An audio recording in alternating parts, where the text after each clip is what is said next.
ஐயா ஆணைமுத்து படையாட்சி. ஐயா ஆணைமுத்து தந்தை பெரியார் அவருடைய உண்மையான வாரிசு. அவர் இன்னைக்கு யார் எவ்வளவு வாரிசுன்னு சொல்லிட்டு இருக்கிறாங்க. வட இந்தியாவில் நினைச்சு பாருங்க, இங்க இருந்து நம் சொந்தக்காரர் வட இந்தியாவில் போயிட்டு பீகார், உத்தரப்பிரதேஷ், மத்திய பிரதேஷ், ஹரியானா, ராஜஸ்தான்ல அங்கே அவ்வளவு விழிப்புணர்வு போராட்டங்கள் நடத்தி மண்டல் கமிஷனை வர வைத்தவர் ஐயா ஆணைமுத்து அவர்கள்.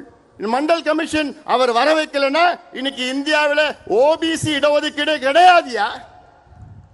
இதுல எனக்கு ஒரு பெருமை இருக்கிறது.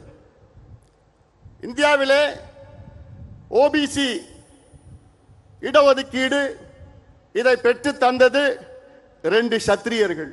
ஒன்று ஐயா ஆணைமுத்து அவர்கள் மண்டல் கமிஷனையே கொண்டு வந்தது. அடுத்தது நம்முடைய இனமான காவலர் சமூக நீதி போராளி மருத்துவர் ஐயா அவர்கள். ஐயா அவர்கள் இல்லை என்றால் இன்று இந்திய அளவிலே ஓபிசிக்கு கல்வியில 27 விழுக்காடு இன்று வரைக்கும் வந்திருக்காது. அந்த ஐக்கிய முற்போக்கு அரசிலே அந்த கூட்டத்தில் ஐயா அவர்கள் கலந்து கொண்டு சோனியா அம்மையாரை பார்த்து, நீங்கள் இடஒதுக்கீடு கொண்டு வருவீர்களா இல்லையா, இல்லை நாங்கள் இந்த கூட்டணியை விட்டு வெளியேறுகிறோம் என்று ஆவேசமாக பேசினார்கள்.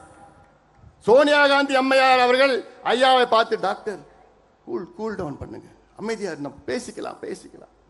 பிறகு அன்று மாலை மீண்டும் சந்தித்து ஒரு முடிவெடுத்தார் சோனியா காந்தி அம்மையார். என்னன்னு, மருத்துவர் ஐயா அவர்கள் அழுத்தத்தால் இந்தியாவிலே அந்த ஆண்டு வருகின்ற ஆண்டில் ஓபிசிக்கு கல்வி நிலையத்திலே 27 விழுக்காடு இடஒதுக்கீட்டை அறிவித்தார் சோனியா காந்தி அம்மையார் அவர்கள். இது எவ்வளவு பெரிய வரலாறு.